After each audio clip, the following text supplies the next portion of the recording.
You are back. You are normal. This is Your Normal Podcast with Blake Russell. I'm happy you're here. We're recording this on a Sunday. It's kind of a crappy day outside. I'm hoping wherever you are listening, whether you're listening over the course of a few days, while you run, do dishes, whatever you do with your podcast, I hope it is a better, brighter, sunny day today than it is on this day. I'm really excited with the guest that we have today. It's a very dear friend of mine. I met her through my line of work. One of the most intelligent, kind people I know. Caroline, introduce yourself. Hi, I'm Caroline. Is that all? Hi, Caroline. Hi, Blake. Thank you for being accommodating and rescheduling this to accommodate my schedule. Yes, we were originally scheduled for yesterday. Some things came up, as they do in this life. I appreciate you, number one, to be willing to be one of my first guests. And number two, for still being willing to do this, all things considered. Thank you for being here. Oh my gosh, thank you so much for having me. The honor is all mine. Sweet. So now that we got that out of the way, I gave you a homework assignment. I had you, I wanted to have you describe yourself in 5 words, and I want to go through the list right here, okay? Okay. So just provide our viewers and our listeners with a little bit of insight into each one, okay? So the first one you describe yourself as is social worker. I think that's obviously it's the profession that I'm in. I also think that the term social worker kind of encompasses several other characteristics. There's there's advocacy within that. Advocating for marginalized groups, underserved groups, people that deserve justice. I think there's the element of empathy in there and compassion for others. And so I think that for me encompassed not just my profession, but how I tend to at least try to live my life outside of my work. For sure. And the list you gave me, the next word you gave is curious. I think that you gave a lot of thought to your list. Can you go into why you chose curious? I consider myself a lifelong learner. I think at some point in my life, I probably want to go back to school again. Mostly because I feel like they're going to eliminate student loans at some point. So why not just keep doing it? But I don't like just having information. I really want to understand that information. So for me, like reading research, listening to podcasts, reading, the having knowledge for me is not just enough. I really like to really understand that. So I'm always just kind of going about the world with an open mind and a curious mind. For sure. And if knowledge, but in the sense of like just risk taking and adventure and exploring. Yeah, and I identify with that too. Like I feel like if I'm not progressing in some way intellectually or in some capacity, then what's the freaking point? That's how I feel about it. So you kind of within that answer, you kind of explain. You have bookworm listed here. That kind of went hand in hand with that answer. But this one is a curveball. What about amateur chef? I'll be honest. You brought cookies to me and Sam for Christmas. Delicious. Some of the best cookies I've ever had. But that was the only insight I had into your cooking or chef skills. So can you tell us a little bit about that?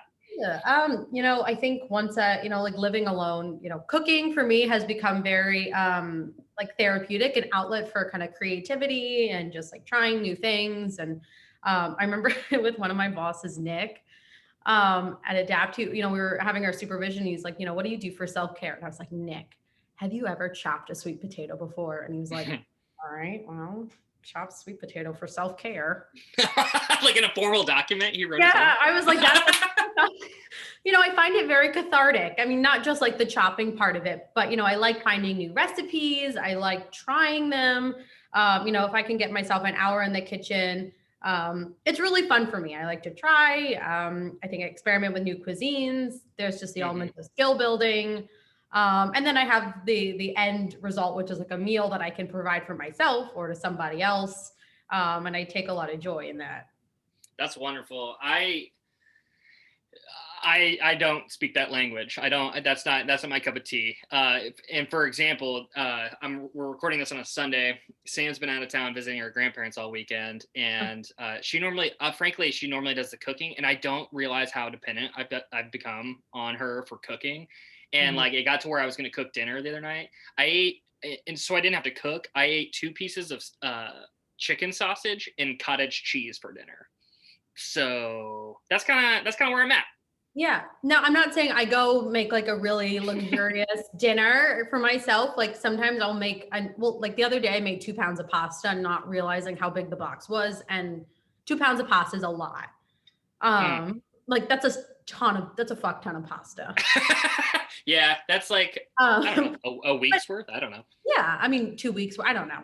But I mean, my meals are not always super luxurious and time intensive because I don't always have that time. Like, at least a day a week, I just make scrambled eggs and put it in a tortilla, some salsa, guac, and I call it a night. Yeah, but you're living. Yeah. So that goes into the last one here. You have independent. It's pretty self-explanatory, but can you speak to that a little bit? Yeah.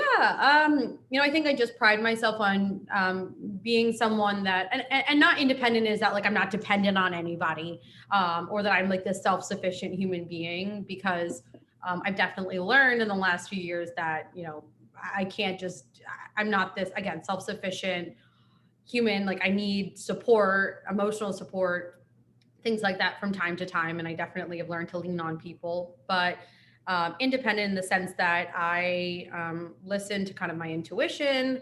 I try to figure things out on my own, try to problem solve. So I think I think when I say independent, yes, obviously I'm like financially independent and I live by myself and blah, blah, blah.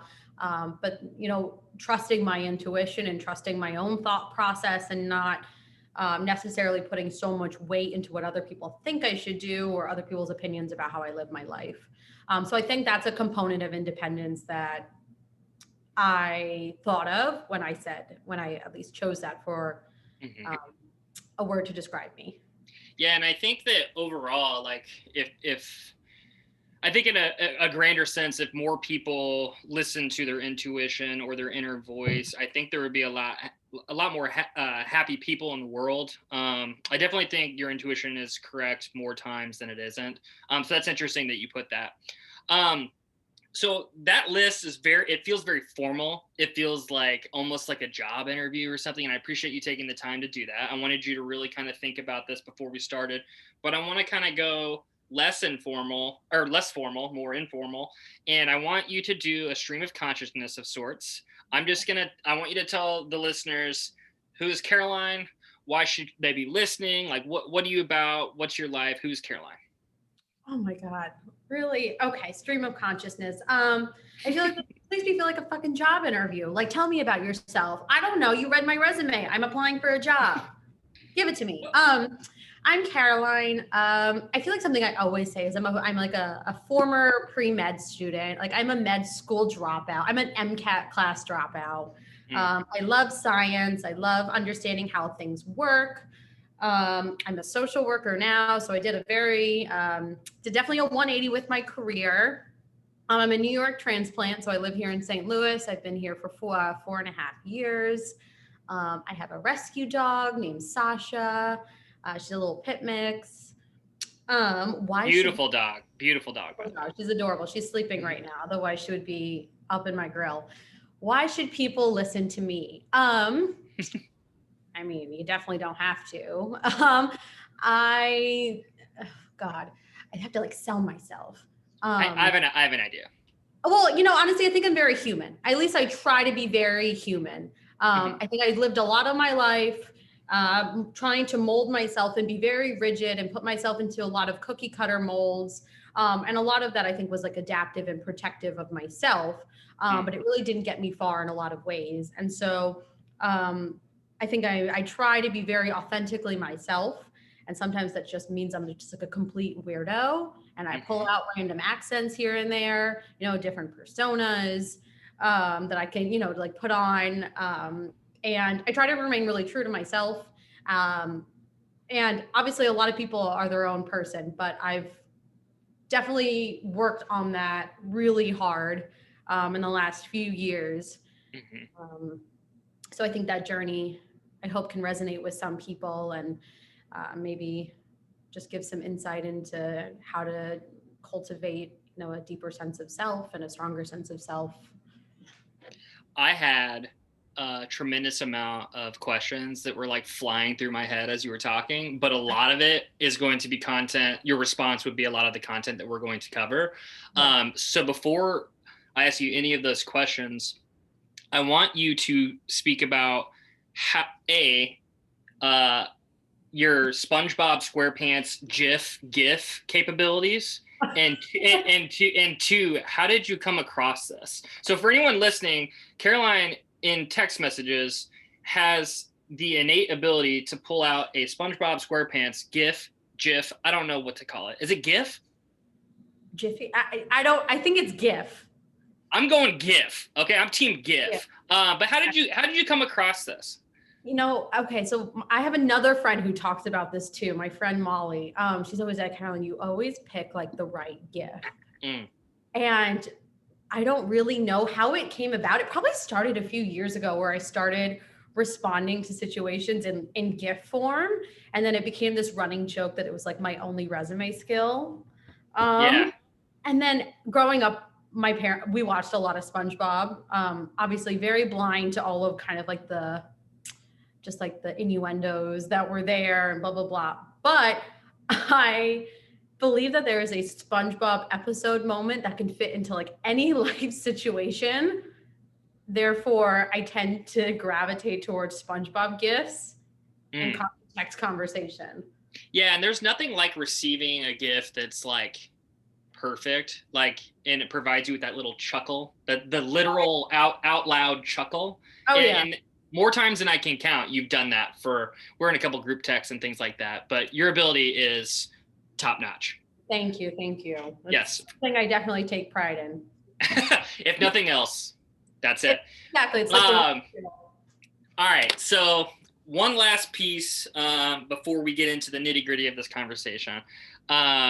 When we met, I think we met like early 2018, so like going on 3 years ago now.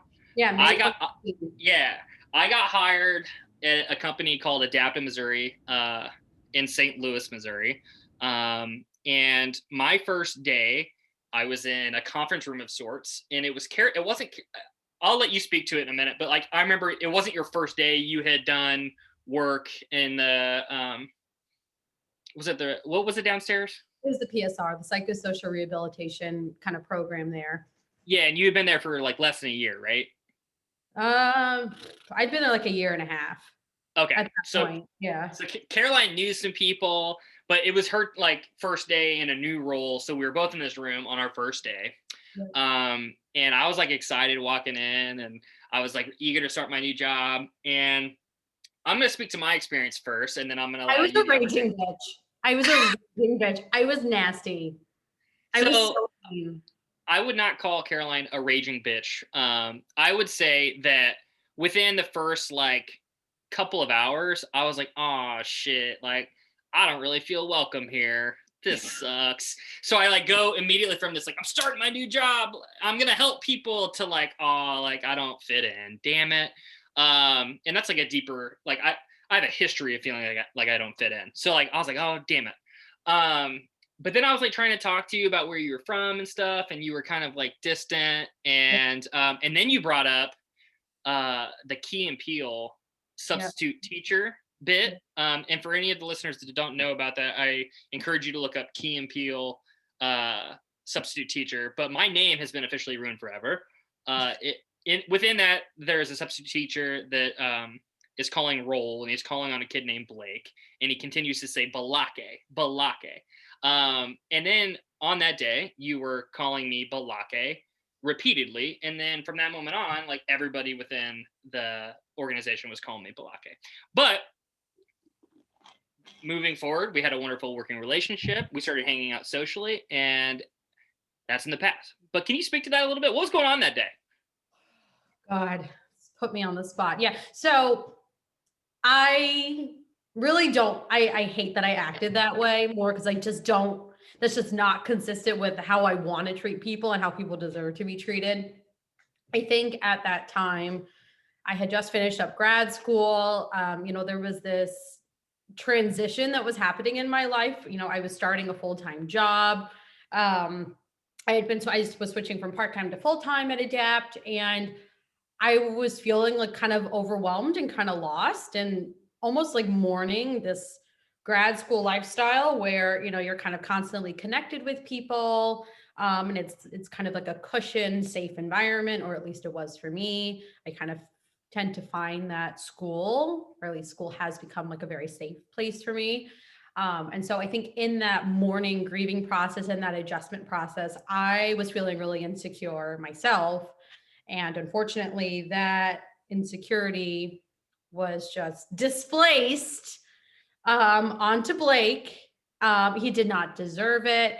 Um, he didn't deserve it at all.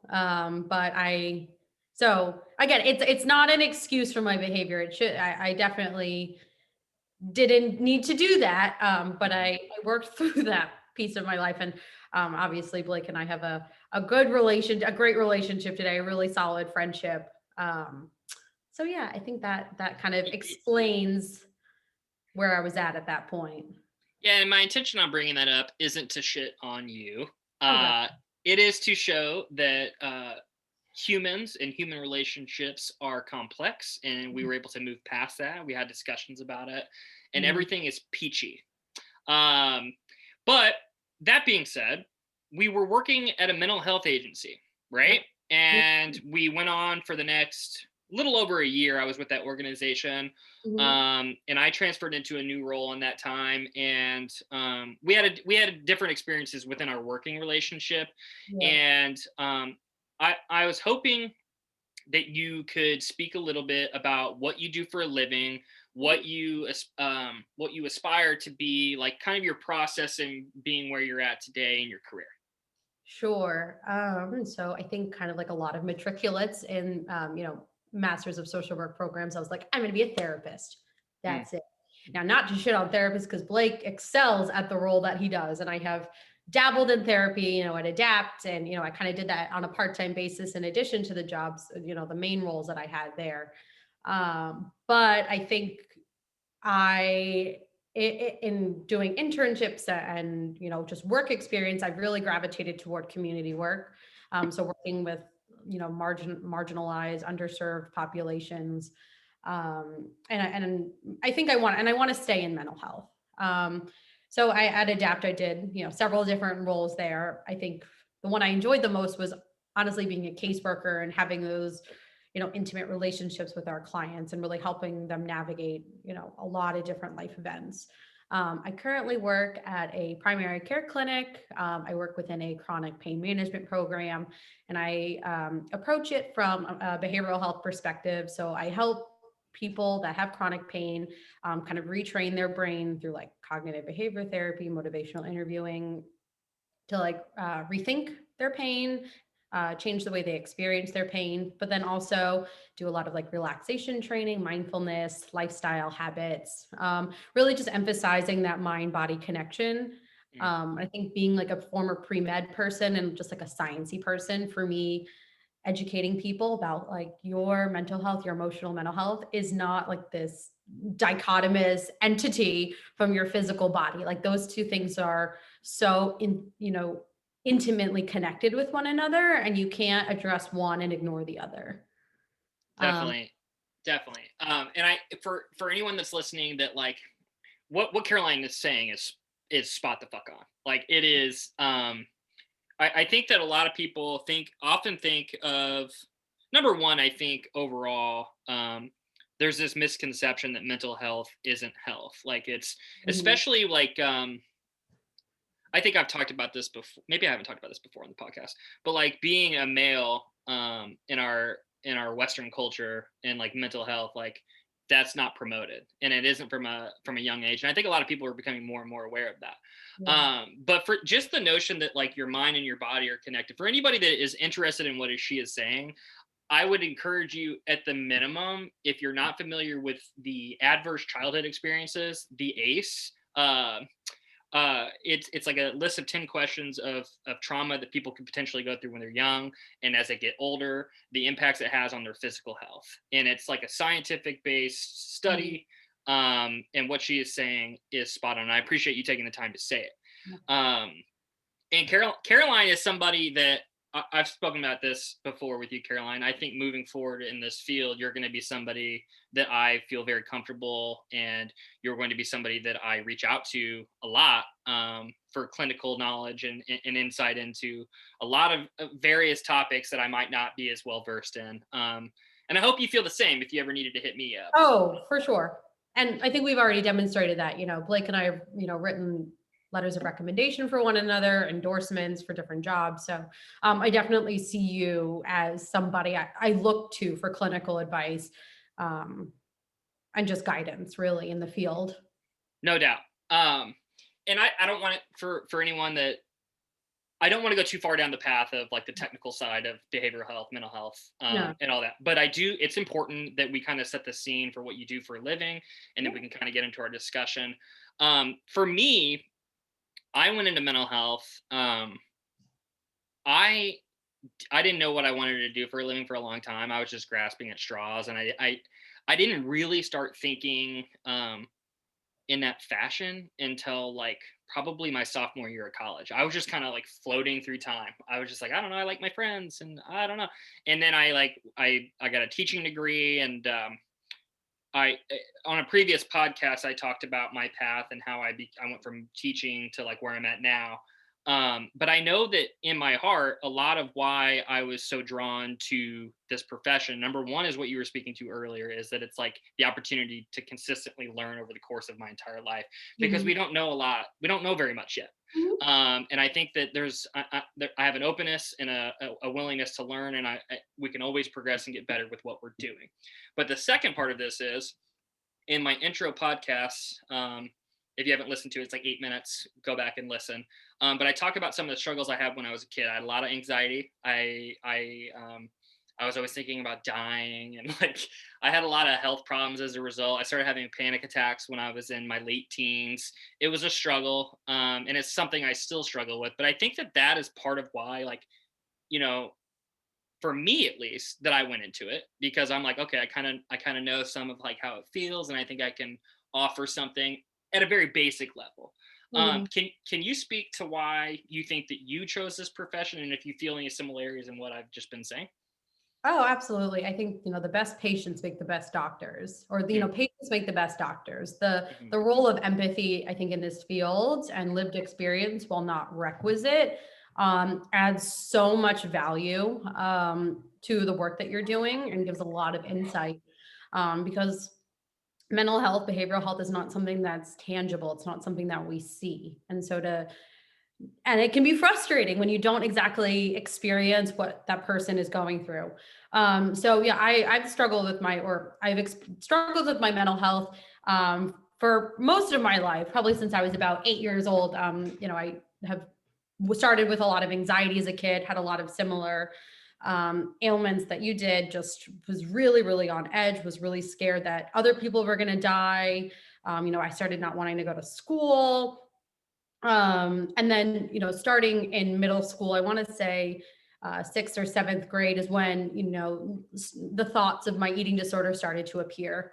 And my eighth grade year is when I was formally diagnosed with anorexia. mhm. I'm about 5 years well, I'm a little over 5 years in recovery now, which is the longest period of time I've sustained in recovery. But from about 12, 13 to, 23, I had a pretty kind of nasty battle with my eating disorder. I one, this is what I'm gonna say first and foremost. I Sure. appreciate you. I've said this to you a million times, but I Yeah. appreciate you coming on and saying that out loud to whoever is listening. Um, and 5 years is a tremendous accomplishment, and I'm very proud of you as your friend, and I hope it continues. And very proud of you. Um, can I ask you a question about what you were saying, just very, very minimally about the onset? Oh, yeah. Because you mentioned like sixth, seventh grade, it started kind of coming up in the eighth grade. I don't remember how you put it, but you said it was like kind of like it was Thoughts. full. Yeah. Can you? I don't want to stir up a whole lot of unpleasant memories, but when you were talking about sixth, seventh grade, can you tell us a little bit about what you were noticing? Yeah. I think I really think a lot of the undercurrent of my eating disorder was a lot of anxiety, kind of OCD based thoughts, and Hmm. ultimately kind of this need for control. And I think that tends to underlie a lot of eating disorders. I definitely try to let people know that it's not just this kind of vain attempt for thinness. Hmm. That definitely was not the immediate thought. I was like, oh, I need to lose all this weight. Because I've always been a fairly small person. Hmm. This chunky 10-pound baby, and then I kind of just like dropped off. My brothers are like Hmm. 6'4", and since 12 years old, I haven't made it past 5'2". Mm. So, I think a lot of it was anxiety based, performative anxiety, wanting to do well in school. I also am the eldest in my family. I have two younger brothers, and then I have like 12 younger cousins. And from essentially since birth, I was kind of identified as this role model, and I think unfairly put in this position of like, these are your disciples, and they're looking out for, and they're looking to you for guidance or advice. And so I think there was this internal narrative like, I can't mess up. I have to, always be good. I can't do anything wrong. So I was always very a straight edge kid. I never did really drugs. I didn't really drink a ton. Mhm. I was very focused on very objective, tangible measures of success, outward measures of success. And I think that started to wear down on me. Um, but obviously in the last, 20, 15 plus years, I've done a lot of thinking. There's not one moment that I think kind of spurred it into action, but rather just a culmination of life experiences. Mhm. And it sounds like it's not even one person's fault, or even if you No, like psychoanalyze, it was like a combination of the situation that you were brought up in, and it just kind of formed to be. Like it was like the yeah, perfect equation that kind yeah. of led to that. Now, sixth, seventh grade, you start to notice that eighth grade, you said you got the official diagnosis in eighth grade. Mhm. Yeah. So at that point, it led to, I think before this interview, you told me you've been in some capacity in therapy for the last 2 decades, 20 years. So starting when I was 8, is when I Hmm. started therapy. Can you talk about that a little bit? Like what it was like Yeah, as an 8-year old to start that? yeah. Hmm. August in 2001, my grandmother died of pretty nasty battle with lung cancer. I was only 8, so I didn't, no one really told me about. I didn't think I really understood what cancer was, and I Hmm. didn't know really the extent of it. But she died from a pretty nasty battle with lung cancer. And then about 3 weeks later, 9/11 happened. Now I'm from New York. Oh shit! Yeah. Yeah. So, and watching 9/11 was really, really traumatizing. Both of my parents worked. My mother worked not too far from the Twin Towers, and my dad worked across the river in Long Island, and he had a pretty spot on view of the Twin Towers collapsing. We were sent home from school early, and I really couldn't conceive what hijacking planes meant. But and my mom, it took her a long time to get home. There was no cell service. And I think that those two events coupled together, this tremendous sense of loss and just fear, lack of control, lack of understanding, just was those formative events that started, my struggle with anxiety. Mm. Uh, and then over the years, my anxiety has morphed. I've experienced, really terrible panic attacks. I've been a hypochondriac, Mm. generalized anxiety.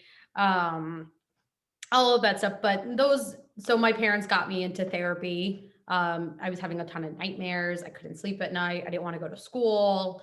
Very characteristic kind of type of anxiety that you see in kids. Hmm. But it was really debilitating for me. Mm. I did not know that about you. Like I mean, it makes sense now. Like I knew you're from New York, but I Mhm. didn't know that like your family lived. I didn't know that it was so. I can't think of the word, but like close to home, Yeah. literally, figuratively. Because I remember my experience in the middle of Missouri. Mhm. I even felt like scared about my parents. My neither of them were a veteran. We were 1,500 miles away from that. I remember like looking at the planes like a week after that and thinking like, oh shit, and like it completely consumed me and was debilitating for me too. So for you to have such firsthand experience, wow. It was I a lot. yeah. A lot. Uh, so that happens. That kind of like contributes a lot to what you're describing. Can you? I mean, from eighth grade, what is that? You're like 13, 14, something 12, like that? 13. Yeah. I was 12 turning 13. Okay, so you go through therapy in some capacity throughout like middle school, high school. When, was it helpful the whole time? Were there periods where it wasn't? Like, what was your experience like within that time period? Um, it's hard to say. I will say, to help with like my sleeping and kind of undoing a lot of the fear I had about like something bad happening to my parents, to my brothers, like that was some anxiety that really consumed me. Like my brothers had a room that was, just right kind of next to my room growing up, and I would go in their room at night and like make sure they were still breathing. I would sleep on their floor. Like it was, very disruptive. So Mm, I think therapy helped a lot with that and like helping me to kind of find calm. um Therapy for my eating disorder, I think, is very different. okay. I was hospitalized twice in 2006. So when my eating disorder was essentially formally diagnosed, went through kind of typical psychiatric hospital type treatment. And I think at that point there wasn't a lot of groundwork done on eating disorder treatment. I had a therapist, I had a dietitian. But I think, I was so young. I remember I have a very vivid memory. The day I woke up in that hospital, like I had been admitted overnight. And then the next morning I woke up. It's like I was either going to sleep or I was waking up and I was like, how did I get here? Mm, It was really, I don't think I could really pinpoint it at that point. How did I go from being this like very vibrant, active, social 12, 13-year old to this very sick, miserable kid? mm, Um, but I think over time, after that, I did fairly well in high school. I think I got to a really good place my sophomore year, and was great through the end of my senior year, even that summer. And I think part of that was just being engaged in stuff, activities, um, just having purpose. I was enjoying myself. But I really college is where I hit like a pretty significant rock bottom. mm. And I don't think I was therapy or otherwise, I just wasn't prepared for that. Yeah, it's such a like that life transition in general is Yeah. such a punch to the gut. So if you add that on top of it, it just makes sense. Yeah. Um, and can you speak a little bit about your experience in college, however you want? I'm not going to ask you any specific questions. If you when you're talking, if I think of things, I'll kind of throw some things. But like, what was especially difficult, and what like within that too, within your recovery, what was working in therapy, what was helpful? So if anybody that's listening that's struggling with that might get some insight into that. Yeah. So I will say, I think I'm going to give context, and I'm not going to like call out my school and say they didn't do anything because that's not Okay. necessarily the role. But so I went to Cornell University. It's in upstate New York. Hmm. I think I should say I was not prepared for I felt like I went from being this like shark in a little pond to being a minnow in like the ocean. I also felt that everybody was better. I felt very mediocre at Mm, best. I felt really dumb. I felt like I had to work a million times harder than I ever had. And there was just this very, just deep seated feeling of inferiority, mm, that just kind of racked my brain. mm, I was fairly consistent with like medication and therapy. I want to say like the first year or so. And then I think it just kind of fell off. And I don't really think it was anything that I did or anybody else did, but just being in college made it really difficult. In hindsight, there's so many times where I should have gotten help and I knew I was struggling. But I think I was afraid to, like label myself with anorexia again. I didn't want that to define my college experience. I just didn't want it to come back. But ultimately, it just started creeping in. I was able to, my life essentially in college became, studying and doing well in classes and in my work, and running. I had been a competitive runner in college, and in high school, and I continued that in college on a fairly competitive club team. And so that was my life. I really didn't have much of a social life. I mean, I did things, but my relationships with people were really superficial. I have like mm. one solid friend from college. Hi, MT. She's IMT. IMT, M.T. Mary Teresa. She is just like the one person that stuck by me the entire time. And I really don't think I could have gotten through college without her. Um, I just, college, it became very negative for me in a lot of ways. I think it fed this just narrative that I wasn't good enough in a lot of different ways. At times I was in a sorority, and when I was really at kind of when I was nearing my rock bottom, some of the girls in my house, made comments about what I looked like, kind of some of the behaviors I was engaging in. And I already had this, all encompassing feeling of shame about, what I was doing. And it was even more isolating and shaming. So I graduated from college, did exceptionally well, academically, but I was depressed and overworked and anxious and just really lonely, really. It was a very lonely time. When you look back on that, I'm sorry, your friends, MT is your friend's name? MT, yeah, M and then T. So it stands for Mary Teresa. She is a saint. It Okay. sounds like she is a saint, and she really is. MT, but yeah, that's what we call her. So when you look back on that, it's interesting that because the way you just described that, number one, just the way you talked about that, I can tell you've done work on yourself, you've gone to therapy, you've been doing this for a long time, and I commend you for telling the story the way you just did. And it's not just a story, it's your life. But you know what I'm saying? Like knowing that people are listening and the way that you just told that was wonderful. And when I was hearing it, it made me think about I'm not going to talk specifically about a kid I've worked with, but I worked with this kid and I was having a hard time. I'm not going to give the specifics to the case, but I consulted with a psychiatrist here in St. Louis during. We had these situations where we had him come in like once a quarter, and we had the opportunity to present cases. And I like listed all of this shit that was happening to this kid. I talked about his genogram. I talked about the trauma. I talked about everything. And after I talked for like 5 fucking minutes, the guy just looked at me and like thought about it for 3 seconds, and he goes, "Does the boy have at least one friend?" That was the first question he asked me.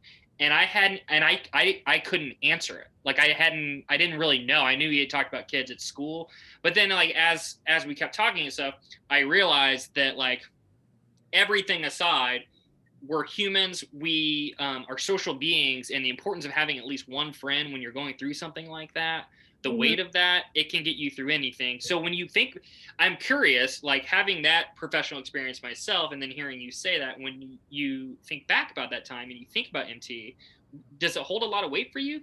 Like It's such I feel like I'm going to get teary talking about this because that's okay. I think in a lot of ways, MT saved me from myself. Not until I graduated and I was ready to go to treatment again, and kind of the last time that we really talked about it. But she was the one person that kept me like engaged in college. Like she invited me to social events. She invited me to live with her when I had nobody else to live with, nobody else inviting me. She literally just like kept me from myself and a lot of my self-destructive habits. And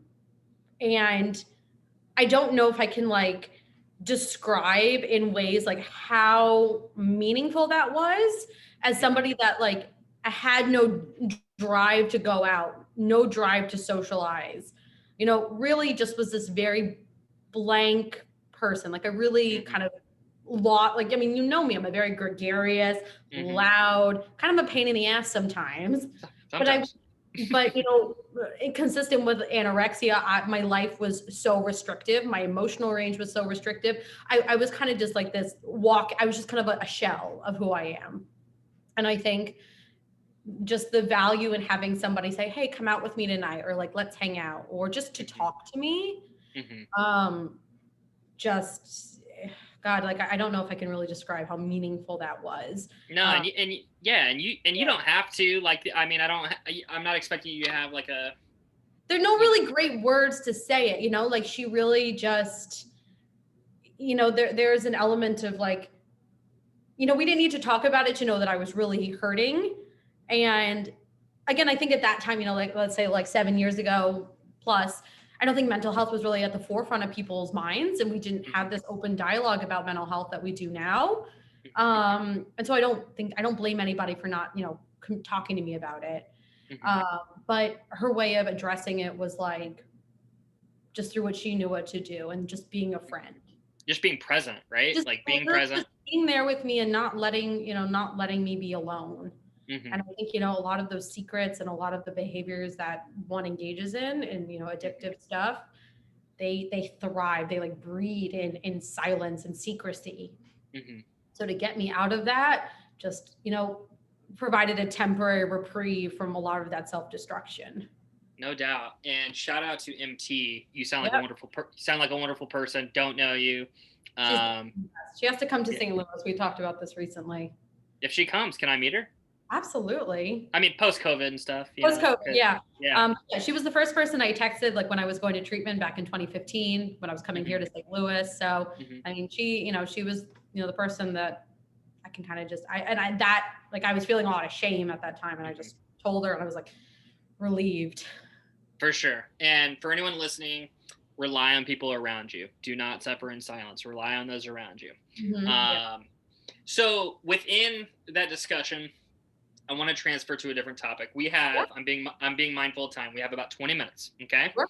Um, you had mentioned, like, I think it was your roommates were making comments about the way that you were looking at that time. Yeah. Okay. Girls in my, just a few girls in my sorority, during kind of congregate events would, make comments, Hmm. etc. Sure.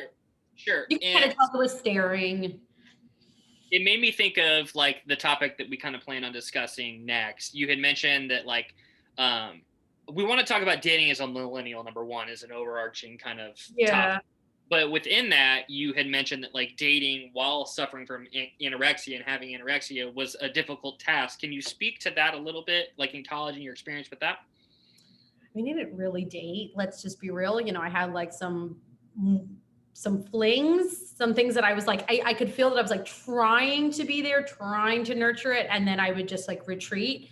And Mm-hmm. I felt like, I mean, I think today we would kind of call this as like a perpetual ghoster, but Mm. in the sense that I'd be there, but like I couldn't connect. I wouldn't allow myself to really like allow for that intimacy with somebody, emotional or physical. Like I Mm. could do it a little bit, but then I would just like afterwards I would just kind of panic. Mm-hmm. Um, and I was just like, no, no, no, I can't do this. I can't do this. And so like emotional intimacy with people, physical intimacy with people was just, this like insurmountable obstacle. Mm-hmm. And after probably like 2 years, like probably after like my sophomore year, I just stopped You anyway. Like said no. Yeah. and also I had no sex drive, like Mm-hmm. no, like that you don't have one. I mean, Mm-hmm. I could tell you like, oh, that guy's cute or something, but I was like, it's just, that's it. Like, there's nothing else there. Mm-hmm. So Did is part of your I'm gonna call it just a lack of interest yeah. in that whole department? Is part of it?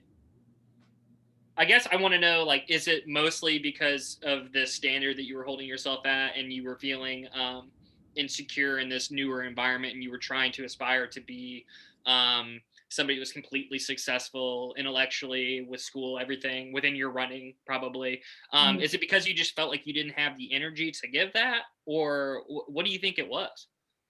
Um, I've worked through a lot of this. I don't think it was necessarily something I felt was going to like detract from, my other pursuits. Rather, I think I just feared being close to somebody.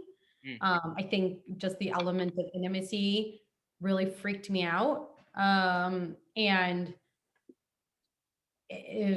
I just avoided it as a way, I think, of protecting myself, and keeping myself in this very kind of like rigid, having a very rigid emotional bandwidth mhm, helped to kind of protect me from that too.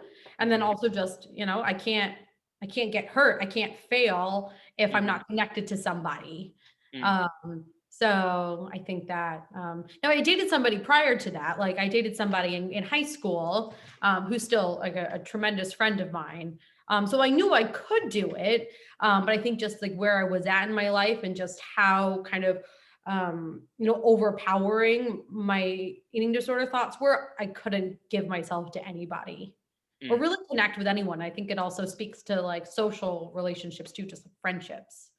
Totally, and a huge piece of connecting with anyone romantically or just friendships is like a huge component of it is timing, and it just sounded like the timing where you were at, it didn't Mhm. sync up, and that's totally fine, and I'm Yep. sure you're fully aware of that.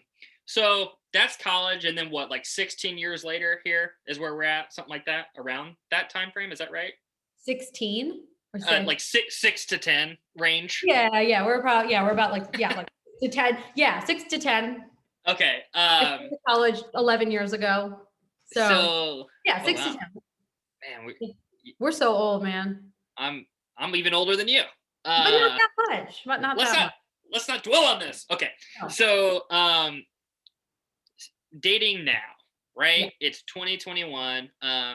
I I have undergone some of the Trials and idiosyncrasies of what tribulations. is, yes, of what is dating in this time period. You mentioned ghosting. Ugh. Um, for anybody that's not familiar, I'm assuming most people listening to this are familiar, but anybody not listening, ghosting is essentially when you become involved with somebody, whether it's serious or not, and then in some capacity, you just stop all communication. You don't answer their calls, you don't answer their texts, nothing. You just erase them from your life. Um, I that is emotionally speaking, that is the part of dating now that is like just almost barbaric. Like it's so cruel, and I think everybody, whether they would be willing to admit it or not, has at least done it once. But can you speak a little bit, because like I met my current partner, we've been together 2 years now. I met her on the internet, just on like a thing on my phone, and then we started talking. And I think a lot of people meet that way. But can you just speak to like what it's been like for you, whether you're at a place, that you are open to dating. I know COVID is kind of intermingled in this. Speak to dating in 2021 for you personally as an individual, and also like the culture of dating now. Yeah. Okay. Well, as Blake knows, I was in a relationship until last year, until June of 2020. So I was in a relationship with a guy for a year. Also had met through the same interweb. Blake and Sam had actually encouraged me to keep trying when we were at that at the hookah bar in Yeah, April. We were yeah, like, that's a keep going at it, you'll get it. And I did, and it was and all the circumstances leading up to that. So I went through a breakup. And so I've really given myself a lot of permission and space to just work through that and process that. I'm very fortunate that I've maintained really cordial and wonderful relationships with my two past partners. I have no animosity towards them. They're just wonderful, wonderful people. Mm, And I value the role that they have in my life. I think I've given myself a lot of grace and healing during this time. So I will say I'm at a place emotionally, just personally, that I think I could start putting myself out there. mhm. I think with COVID going on, I'm not like ready to I'm not like, here I am, everybody. Mostly Let's breathe on each other. yeah, Woo! Yeah. yeah. I think that's such an odd, I think that's such an interesting, it's almost like talking about like STD testing in a way. I Mm, just haven't wanted to put myself out there more so for safety and health reasons. mhm, But I think, once COVID starts dying down, I will feel more comfortable, actually putting myself out there. for sure. So I think that's just like a technical thing that, some people are willing to take the risk. I personally am not. Mhm, Um, uh, so yeah, but I think just like dating at this point, a lot of people use the online mhm. kind of forum. I get why people like it. I think it doesn't really work for me Yeah. personally. Mhm. I think I really struggle. I mean, I really struggle with like small talk and like superficial talk. I feel like Yeah. I actually just hate it.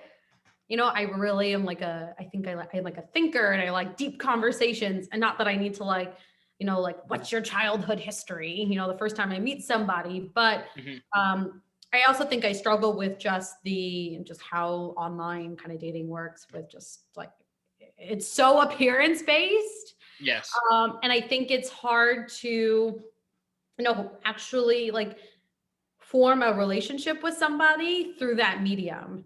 Hmm. Um, and I personally don't think it works for my personality. That Yeah, being for sure. said, it works for a lot of people, and I Hmm. encourage that. Do your thing. I just personally think it doesn't work for me. Hmm. So, I imagine I'm just gonna like meet somebody one day where I'm walking my dog. I'm like at a coffee shop or something random, like, or one of my friends is gonna be like, oh, I have somebody to set you up with. Uh, Hmm. Taylor is trying to set me up with her brother-in-law. So I am like legally bound to her family. And I'm like, Taylor, that's not how it works. What you were saying about it not working for you actually, ironically resonated with me Yeah. because I remember like when I was going through that process of like downloading all the apps that there are out there. I remember I would just like, it was just like an activity I did like when I was home alone. I was just like, okay. And it was kind of mindless. And I always thought in the back of my mind, I was like, nah, I'm gonna meet somebody the all natural way. Like there's gonna be a beautiful story. And like, and I honestly, I'm like beyond surprised that like it led to something with Sam that's very real, and I'm very happy. And I'm not saying that like, you know, that it works for everyone. It just kind of is a thing that exists. Yeah. And I agree with a lot of things that you were saying. Like I think the entire notion of like, let's judge each other by how we look. And Right. like that's how it starts. Like that's kind of a lot of what is wrong with society right now. Yeah. But within this conversation, Yes. Oh yeah. There's something else we want to get into there. my personal experience, and then I want you to speak to yours, and I'm gonna nobody cares about what I gotta say. They care about what you gotta say. But I I grew up in Jefferson City, Missouri, which I've talked about on previous podcasts.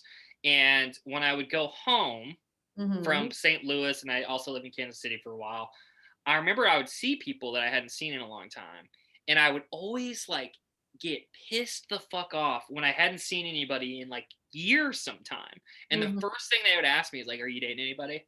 And Yeah. it's like, does that encapsulate me entirely as a person? Yeah. Like, and it would infuriate me. So I know there's a lot of societal expectations that I kind of rejected in general, and almost like I took pride in like I'm not settling for anything. And like, so can you speak, because I think you may have had a similar experience, but also as a female, maybe it's been slightly different. Yeah. Can you speak to that and like tell the listeners like your experience with that?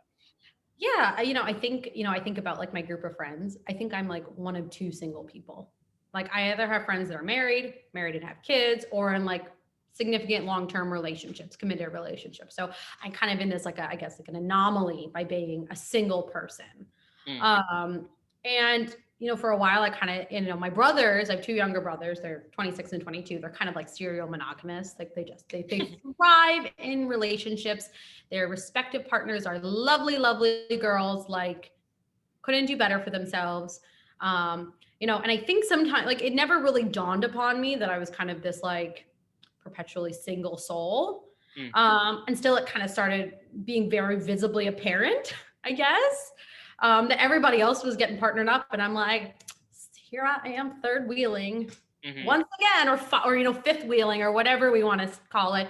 Um, and then you kind of start thinking of like, oh my God, like if I wanted to get married and have children, like I have to do it by a certain point. Otherwise I'm going to have to do like IVF or some mm, sort of artificial fertilization, or, mm-hmm, is my timing running out? And there's a lot of, social norms and social expectations about marriage and childbearing and just being a woman in general, like, a woman who is single and independent is somehow lesser than, or there's a lot of questions surrounding those circumstances. mm, Why is there something wrong with you? And I think I've come to a place where like you said, I kind of reject a lot of those. mm-hmm, And I think as I've gotten older and, just the way like society is right now, I'm okay with just kind of letting the course play out, however it does. I also think, as a young person, I was like, I need to have kids. Like kids is exactly what I want. And, the idea of having kids is still very much there. But then you think about like the dumpster fire of a society that we live in. Mm-hmm.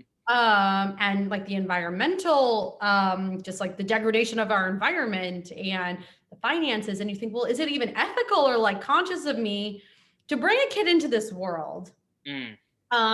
And so I started, thinking like what makes most sense for me and where am I at right now, rather than like, do I need to, be a part of this like greater institution of marriage, which really is just like a financial and legal binding ceremony. If I were to get married, I don't need to be in a church. I don't even really need marriage. I don't really want, like, here's my like life partner, whatever you want to call it. Yeah. And it doesn't have to work for open to a lot of different interpretations or kind of definitions of what a relationship looks like. I definitely I've gotten to the point where I don't think that someone needs to be married to have a kid, or they need to be married in order to be in a meaningful relationship. And it's okay to be a woman that's single, or a woman that doesn't have kids yet. And that's not to, say people that are married or do have kids are lesser than. It's just it's very much like an individual decision. And everyone should be looked at as an individual making a capable decision that makes the most sense for them. There's not a collective, not all women are not the part of this collective, and we all make decisions that make sense for all women. You do it on a case-by-case basis. And I think that if more people went through life and looked at people as individuals that have experience, as opposed to like a checklist, like a chronological checklist, this would become more and more easy for people to navigate. And I'm happy I asked you this question in general, but number one, I'm happy that I brought up the component about you being female, and because you brought something to my attention I hadn't even thought about with the pregnancy portion of this, because it's like a biological kind of situation. And I didn't, it's probably just speaking to my me being naive, but I hadn't even thought about that. So I appreciate you speaking on that. I do, this kind of like, we got about maybe 5-10 minutes or something. And I'm going to let you kind of go wherever you want with this question. But I want to know, like, Caroline, now you've spoke to your past experiences. You're in the position in your career where you're at. You're single. You're talking about post-COVID. You will probably be open to dating at that time. What's next for you? What do you want out of your life? Next 5-10 years? What do you think? Oh gosh. Well, I had to do this my senior year of high school, and then I reflect back 10 years later. 11 years later, I'm like, LOL, none of this happened. Literally nothing. So, I think as I've gotten older, I've become a lot less rigid, a lot less perfectionist, a lot less like detail oriented. And of course, I think it's important to have a plan, but being a lot more flexible. I being from the East Coast, sometimes it's tough being away from my family. So I've considered, what would a move back to the East Coast look like? I don't foresee it happening in like the next 4 years, but maybe the next 5 years or so. I don't even know if I would do New York. Market is too saturated. It's way too expensive. I thought about either like Philly or maybe Baltimore. So I have some proximity to my family in New York. But again, I kind of need to go through life and kind of figure out what makes the most sense for me. Career-wise, I think I want to go back and get a PhD, teach. I'll continue practicing as a social worker. I think, the social component of my life is really important. Just continue like maintaining and cultivating really meaningful friendships. Again, I'm open to like dating and, kind of seeing where that goes. I think like most people, companionship is something that they desire. And I'm not saying like I am unhappy being single and I must have somebody, but I think it'd be nice to have somebody at some point. I'm not saying there's a mad rush to get there, but I'm just kind of taking it in stride. I'm probably just like do more traveling, go on more adventures. I want to travel so bad. I know. Yeah. I guess career-wise is the more formative kind of plan I have in my head. But a lot of it is up in the air, kind of just depending on how life works out. I think Yeah. I think that that's a good answer. My favorite thing about the way you're looking at the next 5 to 10 years of your life, maybe because it resonates with me, is that like you have somewhat of a plan, but you're also speaking to like being open to like present feelings and like going with where life might happen to take you. Yeah. Because we can't plan everything. Like shit happens, and like Yeah. you need to remain open. And one, I'm super happy you came on. I think that we talked a lot about a lot of good content that for you personally. I know that it was probably at least a little bit difficult to talk about on this podcast, and I appreciate you coming on. Yeah. I hope that somebody listening, it spoke to them in some capacity, could help them in some capacity. I do want to ask you a fun question. Can I ask you a fun question? Of course. It has like a slight darkness to Oh, I it, love it. Oh, speaks to my and it speaks to like, yeah, and I was like in my like head the about. reason Halloween is my favorite holiday. So I was like, should I ask this? And I was like, no, Caroline will Yeah. answer this question. It's funny that you mentioned like the state of the world and like the economy and the environment, because my question is about like social media, artificial intelligence. Do you think, Caroline, Mm-hmm. that do you think that let's assume that we both live to be 80, 85 years old. Okay. Do you think we will outlive artificial intelligence, or do you think artificial intelligence will take over humanity? Well, I kind of reject social media. I have like one social media account. At this point in my life, don't really want to engage in it. It's too Mm, toxic. It's mm, detrimental to my mental health. So mhm, it's a very clear boundary that I have.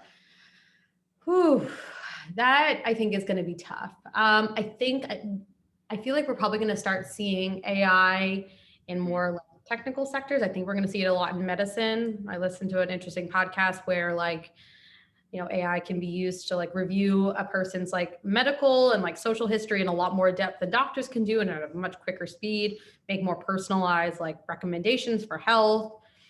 um I have a feeling that given everything that's happened in the last 4 years, in the last month or so, probably shows us that we do need to have, a human influence on social media and technology.